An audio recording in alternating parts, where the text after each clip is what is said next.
Reloj de arena, porque la vida también puede ser un pasatiempo. Dirigido por la psicóloga Alejandra Gómez Blanco. Hola, ¿cómo están? Me encanta saludarlos a todos. Imagínense que para el programa de hoy tenemos a un invitado bastante particular. Él suele presentarse como un psicólogo profesional, amante de la filosofía por pasión y estudioso de la teología por convicción. Ha escrito y publicado varios libros, entre ellos Cartas a Tomás y Amor a la Sabiduría. Bienvenido al programa y por favor cuéntanos sobre ti. Hola Alejandra, ¿cómo estás? Muchísimas gracias por la invitación y por supuesto, comencemos. Yo soy Leonardo Rodríguez Velasco y los saludo muy cariñosamente desde la ciudad de Floridablanca, Santander. Bienvenido Leonardo, realmente me encanta tenerte por acá, poder conversar sobre diferentes temas y en particular sobre este que había yo planteado desde el principio. Me tomé el atrevimiento de iniciar por allí debido a tus conocimientos previos sobre esta área teológica. Yo quisiera iniciar por el contexto actual en el que vivimos y nos encontramos. Es bonito saber que todas las personas nos sentimos conectadas en estos momentos por lo que sentimos, ¿cierto? Son diferentes situaciones personales, pero hay un eje en común y es el virus, es la pandemia. Y todo este tema de la pandemia ha generado en la población angustia, ansiedad, estrés y estamos todos como que nos sorprendió el tema, ¿no? No sabemos qué hacer, no sabemos cómo actuar y esto ha generado que muchas personas a lo largo y ancho del planeta se sientan totalmente desorientadas con la situación actual. Y la idea del programa Reloj de Arena es que desde la psicología podríamos estar contribuyendo de alguna u otra forma con las personas. Y no solamente desde la psicología, sino también desde los conocimientos previos que cada individuo en particular tiene.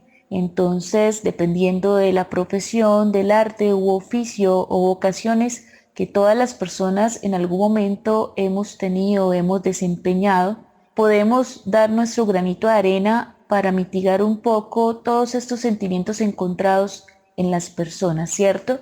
Entonces, pues te reitero, Leonardo, mi alegría de tenerte por acá y preguntarte cómo has estado viviendo este tema de la pandemia, esta cuarentena que hemos tenido que iniciar ya hace un tiempo en Colombia y particularmente también en varios países de Latinoamérica y del mundo ya llevan bastante tiempo, ¿no? En este tema de la cuarentena. Entonces, te escuchamos y comencemos. Pues sí, Alejandra, efectivamente ahorita el tema que acapara toda la atención, creo que a nivel mundial, es sin duda el coronavirus. Yo creo que era algo que nadie se esperaba, más allá de algunas teorías geopolíticas y llamadas teorías de la conspiración que hablan de cómo los gobiernos, las élites mundiales manejan los hilos tras bambalinas y lo saben todo antes de revelarlo a la gente común y corriente. Más allá de todas esas teorías, yo creo que realmente el coronavirus fue algo que nos cayó de sorpresa, algo para la cual no estábamos evidentemente preparados. Pienso que nadie. Aquí en Colombia, por lo menos a partir del 6 de marzo, cuando se confirmó de manera oficial el primer caso, hemos estado día a día viendo cómo el miedo, la angustia, la ansiedad, la paranoia también un poquito han ido en aumento, a medida también que nos ha ido llegando noticias de cómo otros países la están pasando tan mal. Pienso de manera especial en Italia y en España. Entonces, a medida que noticias de esos países nos han ido llegando, pues aquí en nuestro país también ha ido aumentando la angustia, la incertidumbre, la ansiedad, el miedo. Y pues nuestro gobierno ha tenido que tomar decisiones que no son fáciles, como el aislamiento obligatorio, la cuarentena, el cierre de colegios, el cierre de vías, el cierre de aeropuertos, prácticamente la paralización de gran parte del país. Todo esto genera en las familias un estado de angustia completamente normal, natural, entendible, dadas las circunstancias. Yo creo que lo que se pueda aportar, ya sea desde la psicología, desde la parte espiritual que todos los seres humanos tenemos, pues es valioso porque vivimos realmente, estamos todos, yo incluido, estamos todos viviendo una situación completamente excepcional, fuera de todo lo que quizá nos había correspondido vivir hasta este momento. Y en momentos así, de tanta tensión, de tanta angustia, pues no hay nada mejor que tener a la mano soluciones o herramientas seguras, sólidas, herramientas confiables. Y pienso que la psicología como ciencia está llamada a aportar esas herramientas, y también la espiritualidad, la fe. Somos un pueblo, Colombia es un pueblo de una inmensa mayoría de creyentes, entonces también hay que echar mano de eso. Claro que sí, todo vale, todo puede aportar y todo puede ser valioso en este momento. Gracias, Leonardo. También me ha surgido con lo que has comentado que hay algo que siempre ha estado ahí. Hay un temor, un miedo profundo que las personas tenemos a la muerte, a lo desconocido. Y resulta que con todo este virus, con toda esta situación tan crítica, porque se ha desencadenado, prácticamente es como una secuencia, ¿no? Crisis económica, crisis social, crisis familiares, crisis personales, hasta crisis espirituales también. Ha sido una gran crisis todo esto. Entonces, las personas tenemos muchos miedos, ¿no? Han surgido muchas angustias dependiendo del punto de vista de cada cual, pero hay una que ha sido un eje en común y es la muerte. Y sobre este tema se ha hablado en todas las religiones, se ha hablado desde la filosofía, y a veces las personas, como nos sentimos tan frágiles, y más aún con esto del virus, creo que ha llegado pues a la mente de todos nosotros la conciencia de nuestra fragilidad, ¿no? De que nosotros realmente ante el universo, ante las cosas que suceden, somos demasiado vulnerables. Un virus ha hecho parar economías que uno pensaría que jamás se detendrían. Ha hecho asustar a todo tipo de personas, independientemente de su estatus social, independientemente de la ideología política, del país en donde se encuentren, del idioma que hablemos. Es como que ha frenado absolutamente todo, y así como tú dices, las escuelas, el ritmo de la vida, el trabajo, ha separado familias, ha separado amistades, y nos hemos dado cuenta de lo frágil, de lo pequeño que somos en el universo, ¿no? Entonces, esto ha generado obviamente que muchos intenten aferrarse a lo que creen, a sus creencias, a la parte espiritual.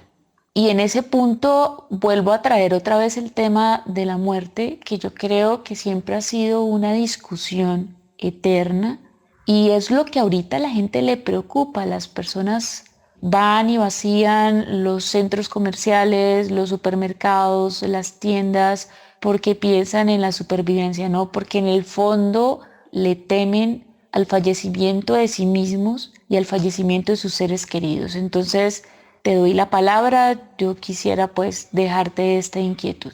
Por supuesto, Alejandra, tienes toda la razón.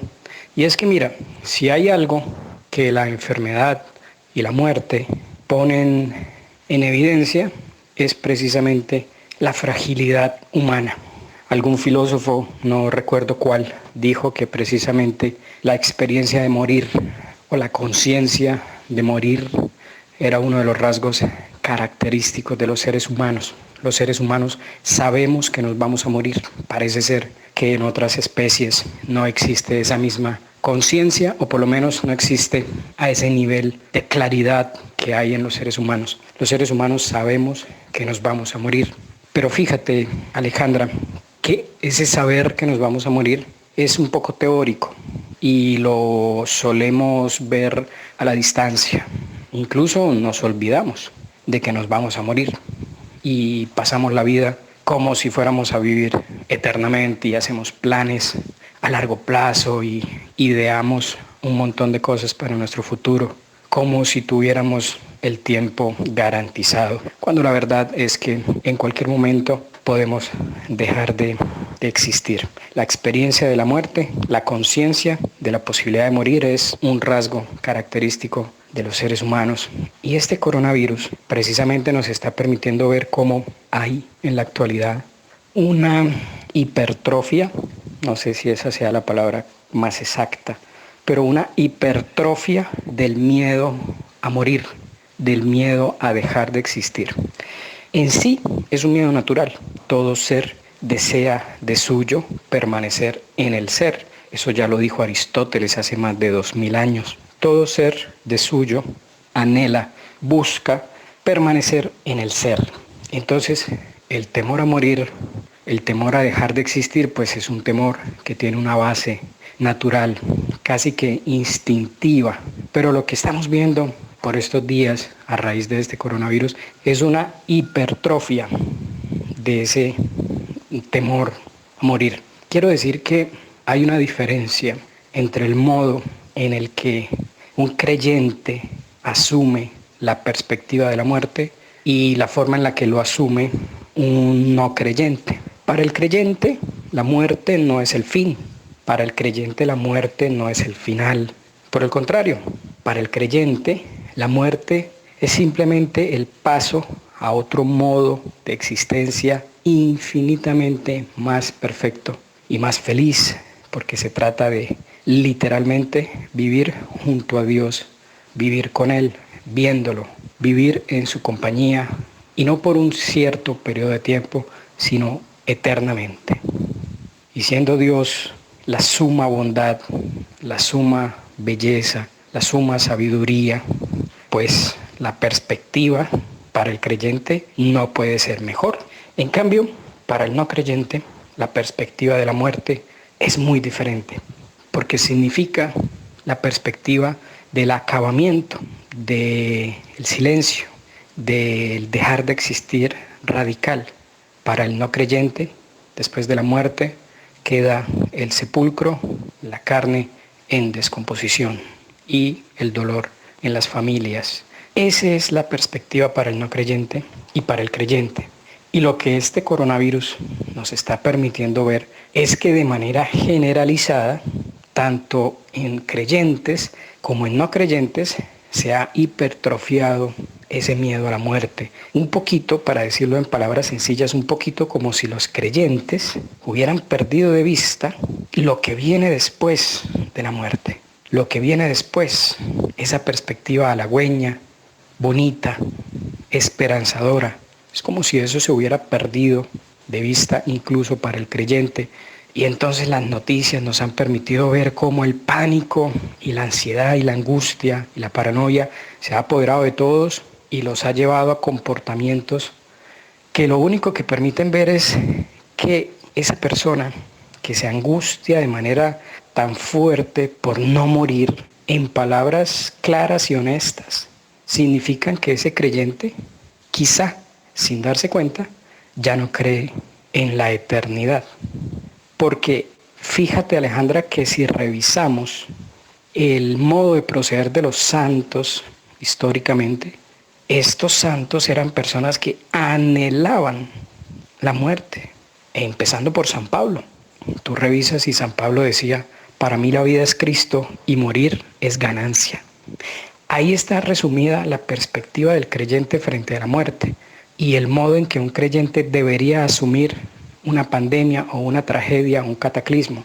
Y más cerca a nosotros, un filósofo colombiano muy de mis afectos, Nicolás Gómez Dávila, él decía: en una catástrofe natural, el creyente no tiene nada que perder. Imagínate, Alejandra, una catástrofe natural, por ejemplo, una avalancha. Hace poco que hubo esa avalancha tan terrible en Piedecuesta, con varios muertos, casas destruidas, familias que vieron cómo todo lo poco que tenían se reducía a nada, una tragedia por donde se le mire. Y este filósofo nos dice, en una tragedia natural, el creyente no tiene nada que perder. Pero ¿cómo así si esas personas perdieron su casa, perdieron seres queridos, perdieron sus pertenencias? Y él nos dice, no, el creyente no tiene nada que perder. ¿Qué quiere decir este señor?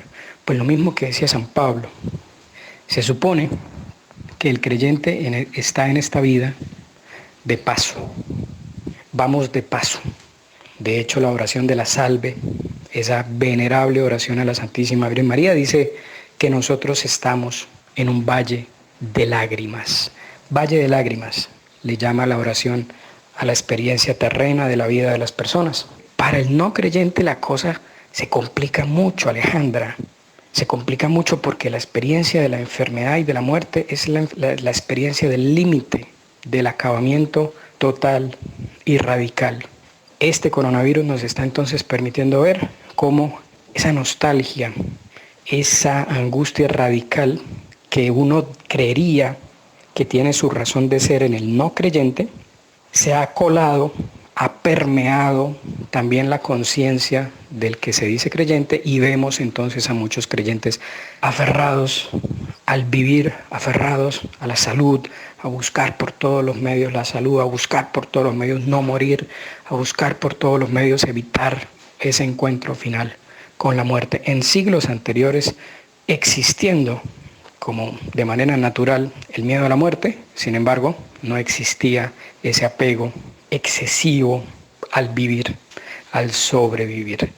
Este coronavirus nos muestra cómo el no creyente, al enfrentarse a estas experiencias de enfermedad y de muerte, cuenta, por decirlo de alguna manera, con pocos recursos para sobrellevar, más allá de la resignación, más allá de aceptar que la muerte es un dato biológico, una realidad biológica, que somos seres biológicos, finitos y nos morimos. Más allá de eso, el no creyente verdaderamente no cuenta con nada más que sea esperanzador, que alivie un poco el trance, mientras que el creyente, cuando es verdaderamente creyente, cuando es verdaderamente consciente del contenido de la fe que dice tener, pues cuenta con esta perspectiva muy esperanzadora hacia el futuro, hacia lo que hay más allá, hacia lo que le espera. Y debe ver esta vida como una etapa transitoria en la cual nos vamos encaminando hacia lo que nos está esperando y en lo cual viviremos, Dios mediante, por la eternidad, para la eternidad. Leonardo, muchísimas gracias por tus comentarios. De verdad, ha sido muy enriquecedor esta experiencia, estas palabras, y realmente espero que para muchísima gente que ahorita se siente un poco triste, con sufrimiento, puedan encontrar algo de calma en lo que tú comentas y también que se sientan acompañados en su fe. Muchísimas gracias por compartir todo en el programa. Tú sabes que están las puertas abiertas. Espero, ahorita por tiempo no podemos ahondar un poco más en el tema como quisiéramos, pero me gustaría preguntarte si existe la posibilidad de que más adelante podamos ahondar un poquito más en varios temas que tengan que ver con la teología e incluso sobre la filosofía también, para contribuir mucho más en los conocimientos y en el aprendizaje de todas las personas que nos escuchan. Entonces te reitero mis agradecimientos y deseo que todo te vaya muy bien. Muchísimas gracias. Muchas gracias a ti, Alejandra, por la invitación. Siempre es conveniente volver a retomar estos temas. Qué lástima que tengan que sobrevenirnos estas tragedias para que sentemos cabeza y volvamos un poquito a reflexionar sobre estos temas tan importantes. Ojalá no fuera así, ojalá estos temas estuvieran siempre presentes en nuestras vidas, en nuestra cotidianidad, pero bueno, tristemente los seres humanos somos así y a veces necesitamos que se nos sacuda un poquito para volver a abrir los ojos del sueño en el que a veces vivimos. De manera que te agradezco mucho, Alejandra, el espacio, la invitación y por supuesto quedo pendiente de volver a participar contigo, claro que sí. Muchas gracias a nuestro invitado por esa hermosísima reflexión que nos deja. Gracias también a todos nuestros oyentes por estar conectados con nosotros y quiero recordarles que seguiremos publicando más entrevistas aquí en Reloj de Arena. Espero que tengan una excelente semana. Que estén muy bien. Chao. Para conocer más, ingresa a la página web alejandragomez.co